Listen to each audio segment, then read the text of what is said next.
this is a bit of an early return to Monster Hunter World, but that's just because I realized this one would be quick. I actually wanted to do a version of this since before Iceborne release, but never got around to it. So while I go through the intro and character creation, let's talk about the challenge before I pick up the first quest. Ever since it was first released, I felt that the Guardian and Defender gear was just way too good. Even as catch-up gear, it is just too powerful. If you want my full thoughts on this, they're at the end of the video. Now then, recently on my true monoset video, somebody commented how Guardian / Defender gear should never be used in a challenge run. I agree, but there's one challenge run I want to make an exception for. Can I beat Monster Hunter World base game story with just the Guardian armor set and the basic Defender weapon without ever upgrading? My hunter this time will be Gerald. My silly roleplay is that he's an old man who was sent to the New World Research Commission to get them back on track. He's an experienced and stern man who doesn't want to waste time crafting gear he won't be taking home when he's done here. The rules are not to bring anything home after all. Instead, he will be using the elite armor and weapons of the guild and refusing to have them upgraded. The rules are simple. I must use the Guardian Alpha Plus armor set and the Defender Weapon 1. There is the Defender Alpha armor set, but it is identical in every way other than color to the Guardian Alpha Plus armor set, and you don't start with it. I am not permitted to use decorations or charms. My Palico will be restricted to leather armor and her starting weapon. And in high rank, I'll give her the alpha version of the set simply for the extra defense. My goal is simple. Slay Xeno'jiiva and conclude the story of the base game. I am allowed to switch weapon type whenever I want. Of course, no gameplay affecting mods, just some UI quality of life mods I leave permanently installed. They are on screen now. There will be no multiplayer. This must be done single player only to prove it can be done. No major glitches or exploits to help cheese progression. While I do the first quest against the small Jagras, I will admit there's one exception to the rules. I can't get the Defender weapon until after this quest, so I am doing it with the starter hammer. This will be used as a chance to learn hammer in anticipation for Monster Hunter Wilds. Defender weapons cost a single iron ore to craft, and the smithy isn't available until after this quest. Once I got my weapon properly, I can begin the slaughter across the new world. Though before I do, let's talk about what my loadout will be for this. The armor has a total defense of 250, with resistances of 10 to fire and ice and 15 against dragon. The hammer, like all Defender weapons, has a true raw of 130. In the case of Blademaster weapons, they all have healthy amounts of green sharpness and a varying amount of blast ailment. For our purposes, I will point out that the hammer has 18 blast ailment. I'm a Blademaster. I can't properly assess the stats of gunner weapons. I will toss in the bow has blast ailment. To give a rundown of the armor skills, as they will be the same the whole time, we have maxed out level 3 for each of the 4 skills on this set. Health boost gives me an extra 50 health points. Recovery up means health restoring effects give an extra 30% healing. Marathon runner means that all my continuous stamina drains are reduced by half. And finally, Divine Blessing gives me a 25% chance to take half damage each time I am hit. The Kestodon and Great Jagras hunt went by easily. So did Kulu Yaku, the Bug Catchers Pukey Pukey, and Baroth. As I went, I made a point to visit any camp locations I could remember without thinking too hard. As I go into Geratotus, let me just point out that I won't have much farming to do. Optional quests are, well, even more optional for a challenge like this. Starting this challenge, one of the difficulties I potentially foresaw was the need to go out of my way to level my Palco's gadget as a result. I was actually deliberately taking extra hits to allow my Palco more chances to heal me to improve the Vigor Wasp spray faster. The dream was hit at least gadget level 11 before Xeno'jiiva. The more pragmatic goal was level 6 so that I could have additional healing on hand and an on-call heal. The second related difficulty is that botanical research, the Argosy, and the Tail Raider Safari wouldn't get as many chances to cycle as they cycle based on quests done. With the death of Geratotus, I then went on to brutalize Tobi Kadachi. This unlocked a botanical research and a better canteen, which meant a damage boost due to more meat per meal. I used that damage to slam through Anjanath. The Zora Magdaros fight was next, and this monster sucks. This quest is boring. Sure, it looks busy with lots of NPCs running around, but most aren't doing anything to contribute. They just run around to look busy, hitting certain useful looking locations, but don't seem to be doing anything other than running around. As for the magma cores, it really is just a chance to bonk some spots on the mountain to feel like you are using your weapon for something. I must correct something from the True Monoset video. Nergigante isn't on a timer at the end. It is a damage threshold. There are just some random spouts of damage from Zora, and these can finish this portion for you if you just wait. It is somewhere slightly more than 100 damage. I think it is less than 150. A single blast element proc plus the attacks to build it up was more than enough to end this snooze fest. After Zora Magdaros, there's the second half of low rank to do. So I'll cut to the smacking of Palumu on the head a few times, followed by a drop into the Rotten Vale, which means I quickly bonked Rattlebon into bone dust before descending to sight Great Jagras.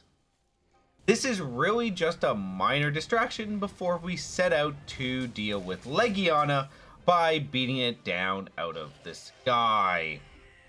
To step off the rails for a moment, I went to go bonk a Geratotus for a delivery, grabbed some bones for another delivery, and then helped the protectors. Then I bonked some bugs for a cultivation slot, which will help me get as much benefit as possible from my limited botanical research cycles.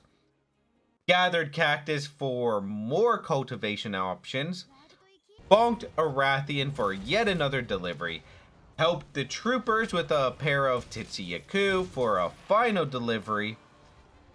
The last little distraction before the return to the story was smacking Wingdrakes for the cleanser booster.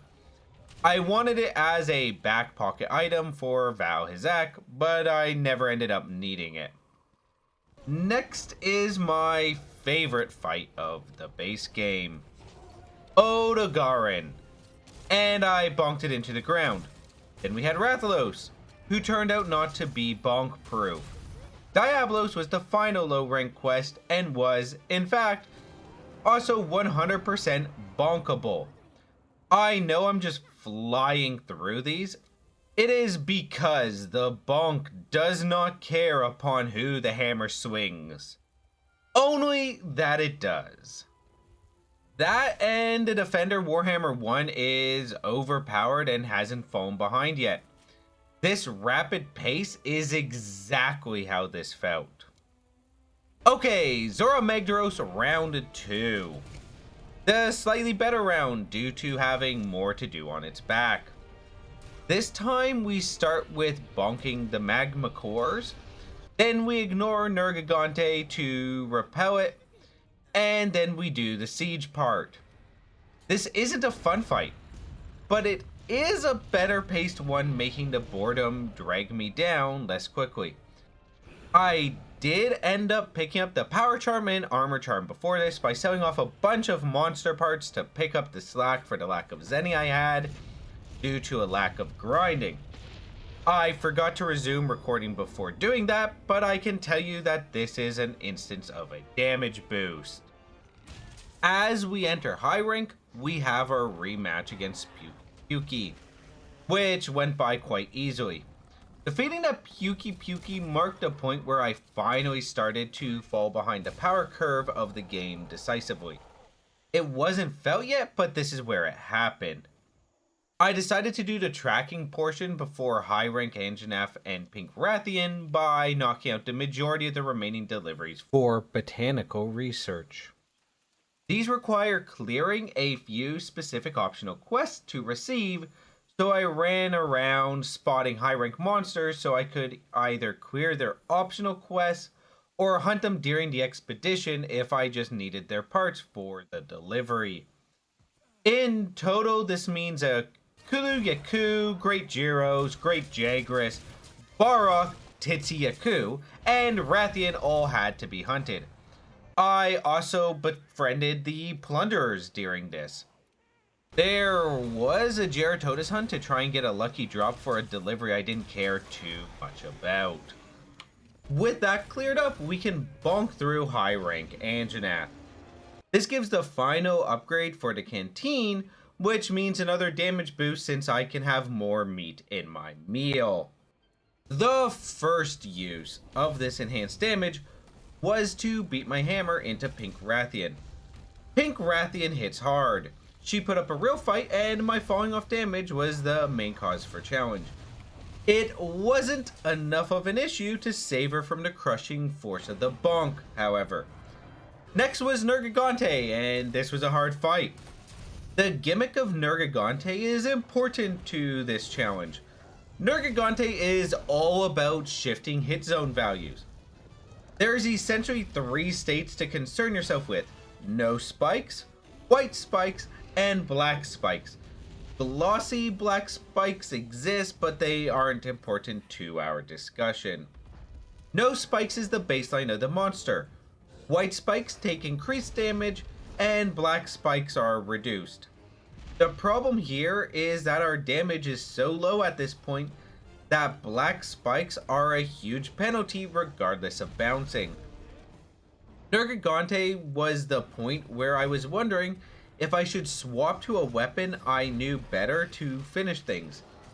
This was due to coming quite close to failing the quest, and I wasn't too sure if I was creeping up on enough of a challenge increase that it might be inefficient to keep learning hammer in the middle of a challenge run.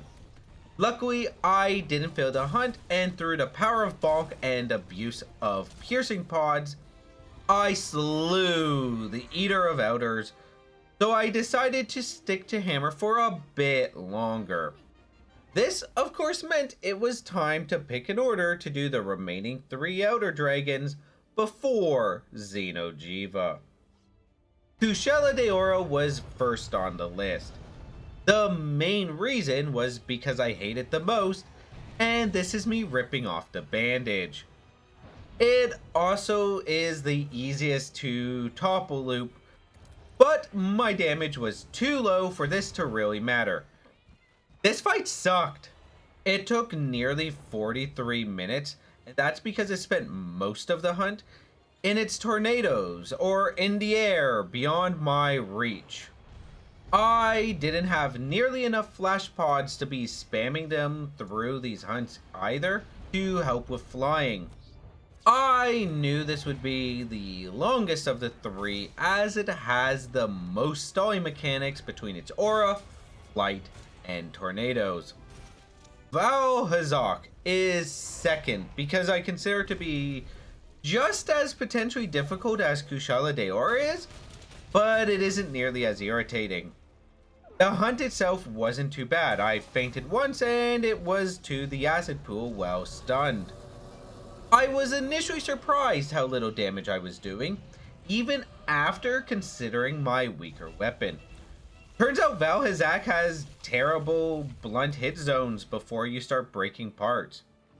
Even the head is a pretty poor target until broken, and early on your best bet for damage is the chest. Turns out that once parts start breaking, one goes from having the worst to having generally the best hit zones of all. If I knew how bad these were initially going in, I might have swapped to a severing weapon. The last of the three is, naturally, the Emperor of Flames. Teostra is enough of a threat after he runs to sleep that I wanted to be ready. The issue isn't actually Teostra, it's the map. His special arena has fire jets that have hitboxes that never feel right. To avoid spending too much time in this arena, I made a point to bring Mega Barrel Bombs. This was by far the easiest of the three. The final battle is Xeno'jiiva. Before this fight, I was actually a bit nervous. I knew I'd need to be on my best play for this, mostly so I wouldn't risk timing out due to low damage. The real challenge here was the colossal amount of health this monster has. I needed to take any hits I could, not just those I wanted, while avoiding too many risks. This mentality meant that there was actually a fairly anticlimactic ending to this final battle. I went for the hind leg for some safe damage while I was distracted by my cat, and that ended up killing it. To return to our silly roleplay, in the end, Gerald did what he needed to do. He got the research commission back on track. He didn't waste any time on his own equipment. He gave a single iron ore to the smithy to get a weapon that could do the job, and otherwise finished his work with just the armor he brought with him. While everyone else was talking about what they'd be doing next, he was getting ready to put in the paperwork to return home. He had no plans to stick around. His job was complete. It's time to talk conclusions and retrospection on the run. If you don't want to hear my thoughts, this is a good place to stop, as there's no more gameplay beyond here. Just my thoughts on everything before this point. I'll just say if you like this video, hit that button. If you want more, hit the subscribe button and hit the bell. You'll find out I release something better through the notification bell than the subscription system. I am also trying to make a habit of making a community post when I release something, since YouTube's algorithm pushes those things harder, I think. New content will come out on an as it is done basis. The first thing I think of looking back on this is that the challenge was very backloaded. The start was extremely easy, but near the end I was definitely fearing running out of time due to falling behind in damage so much. I don't think this is doable with the real starter equipment, not unless you are a far better player than I am. The issues are primarily the lack of damage and sharpness for later hunts and the lack of defense to endure the income. It would rapidly become a no-hit run of the game when every hunt is starting to run up upon the time limit, and I just can't be sure that is actually doable. Maybe a master speedrunner could do it. I'm not that good though. For most of this playthrough, I didn't actually feel the lack of damage. It was around the latter portions of low rank where my weapon started to feel like it was on curve, and it wasn't until Pink Rathian where I felt like I was actually falling behind. It was also at Pink Rathian where I felt like my armor was properly on curve, and it didn't feel like it was falling behind after that point. My final playtime on my save file, which includes a few hours of just AFK time while I typed scripts, went to get food, or to do something around the house, was 25 hours, 41 minutes, and 42 seconds. I went on a total of 31 hunts. all with the hammer according to my guild card. The side content I did was mostly to help get extra practice with a new weapon I was learning and to get some extra experience on my Palico with their Vigor Wasp. I wanted the extra healing to save me needing to resupply potions as often. If I didn't want that extra practice and or to trade my Palico, that would have been less. This challenge was originally going to be how little do you need to upgrade the Defender weapon to beat Monster Hunter World? And the answer turned out to be never. That's because this gear is just far too pushed for what it is and what it is meant to do. It isn't like I think ketchup gear shouldn't be in the game. As a concept, I actually like the idea and think something like it could be in the game from the start if it wasn't so strong. I just don't think it should have been so heavily pushed in both stats and how the game presents it. I have more to say on the topic at the end of the video, where I'll get more nuanced. What about carrying this on into Iceborne? It's almost certainly not possible mathematically. I was pushing the time limit by the time I reached Xeno'jiiva just due to the massive health pools. Xeno'jiiva has 15,150 health in this story quest. Beatotis has 12,296 health. Banbaro has 16,240 health. Jumping to Barioth, we hit 19,200. It only goes up as you go. There's not enough time to finish the hunts. Not only that, but the damage simply gets too high and new armor would be needed. Even if we dumped the maximum amount of armor spheres and upgraded our weapon, I don't believe it would be able to meet the stat check. At least not for me. I'm now going to take some time to talk about my thoughts on ketchup gear, both mechanically and as an abstract concept. Consider this a second step-off point if you're not interested in me getting critical of things. It isn't all bad, I actually have fairly nuanced thoughts on this subject. In an earlier iteration of this script, I spent a lot of time on rather boring comparisons between the Defender hammer and the other hammers I could have had at that point. I cut those because it wasn't too entertaining and disrupted pacing. Instead, I will put these comparisons on screen for you to see as we go for the rest of this video. The format will be the same for each image. Defender Warhammer stats at the top, then a number of weapons I would be considering instead in a normal playthrough at that point. To critique the weapons, they just have everything going for them when they really don't need to.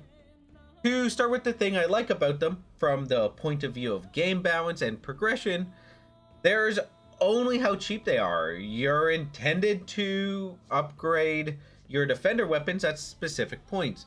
You need 1 iron ore to make the first iteration, then you upgrade after Anjanath, the second Zora Magdaros fight, Pink Rathian, and then one final time after Nergigante.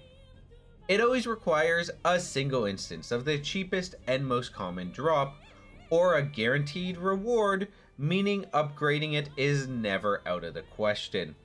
I like this. It means you don't need to grind, you can just rush down the main story of the game if your goal really is to just catch up so you can get into Iceborne. The bad is everything else. The damage is always way ahead of the curve if you've been upgrading them. The sharpness is consistently not only of a higher tier than can be expected normally at most points, but also you have a fairly generous amount of that higher tier to work with, meaning less sharpening to get the most out of it. Then there's the blast ailment, which is the best generic ailment if you just want to push damage further and help break parts faster and flinch the monster more. If I had to rebalance them, then I would remove the blast ailment entirely from the weapons. I would then put the weapon damage slightly behind the bone tree. Finally, I would put the sharpness tier progression to be the same as the ore tree, but just with less sharpness to work with. This would give you something in the middle of the bone tree, raw damage, and the ore tree. For weapons that do shine best with ailment or elemental builds like dual blades, sword and shield, and others, I would include the poison ailment instead. To move on to the armor, the good is that it actually feels like a pretty fair armor set if you want a comfort build for Pink Rathian onwards. The bad is mostly related to how you get this armor starting in character creation in its final state.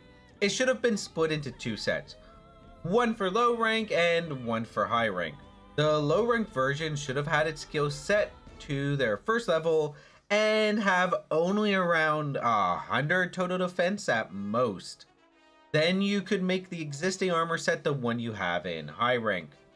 The skills are a bit too defensively minded and teach players some bad lessons for how durable they can be when it comes to once they hit master rank.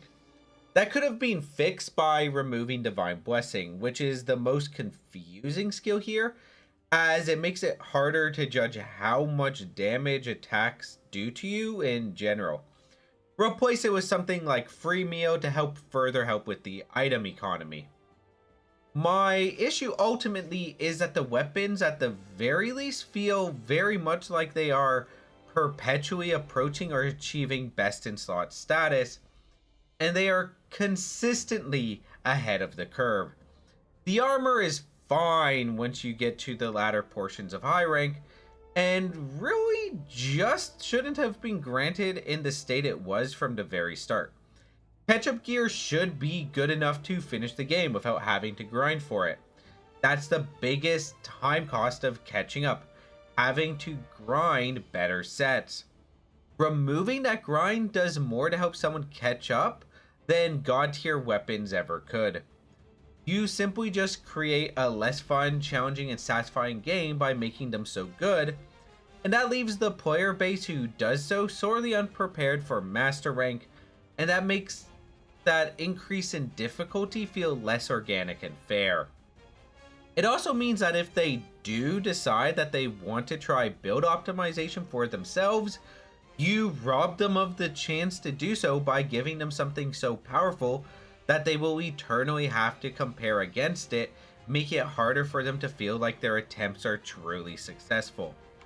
This all comes together and robs the people using this equipment to catch up from the chance to learn the monsters, their weapon, and to realize the difficulty that may be oncoming.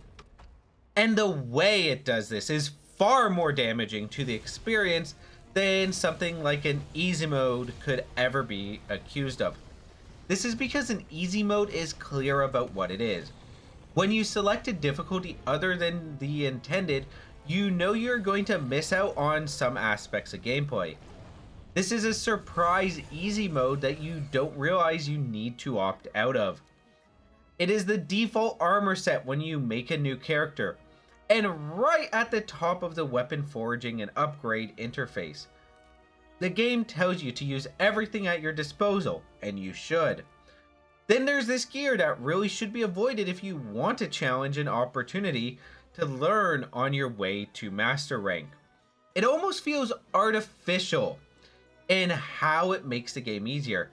Nothing about the game warns you of the purpose of this equipment and the fact you're secretly choosing an easy mode, which just isn't a good thing for new players coming in as they won't know what is happening. There used to be messages about the purpose of this gear, but I believe they were removed with the release of Iceborne, if I remember correctly. This just isn't a good implementation of the concept, but I do hope it gets done better one day. Honestly, I want to see something like this in the game from day one with a better implementation. A sort of story progression set that is something that naturally acts as catch-up gear and would be good for people who want to just play for the story and then move on. Something that I think the Chimera weapons in Monster Hunter Rise actually just about accomplished. That game, however, also had far too strong of a defender weapon tree. The Black Belt X armor set that replaced the Guardian armor set is far more reasonable.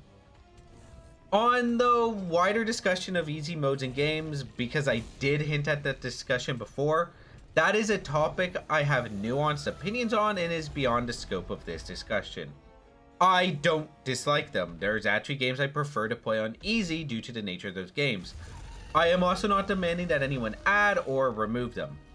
The most complex thing I will say on the matter is this: difficulty can be part of telling the story, and removing it in those cases means you can't experience the story properly. Just like if you skipped scenes of a movie or randomly skipped scenes of a book. Other games don't have that issue. That's all I wanted to say on this topic. So with that, I can sign off and remind you all to do the call to action stuff. Like, subscribe, hit the bell. I would love to see some dialogue on the topic of catch-up gear. Do you agree? Do you disagree? Do you have similar conclusions but different reasons for them? I'd love to hear what, how, and why. I'll try to keep up with the comments as long as I can on this topic and respond when I see them if I can think of a worthwhile response. So, as always, so long, goodbye, and thanks for all the fish.